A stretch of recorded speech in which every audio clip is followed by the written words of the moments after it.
Tere tulemast meie mängu Kes tahab saada miljonäriks. Teie tänaseks ülesandeks on ära arvata, mis elukutsega on tegemist. Esimene töötaja teenindab kliente restoranis. Tema on kelner. Õige vastus. Järgmine elukutse esindaja töötab loomakliinikus ja ta ravib haigeid loomasid. Tema on loomast. Õige vastus. See töötaja teeb oma tööd hoopis kosmoses, suuri kosmoselaeva peal.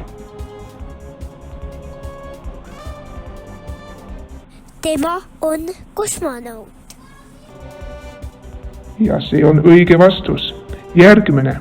See töötaja aga õpetab lapsi lasteaias, koolis, ülikoolis. Tema on õpetaja. Õige vastus.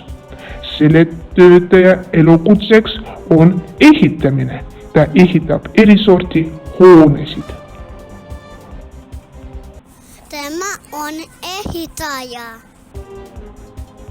Väga tubli. Aitäh mängimast!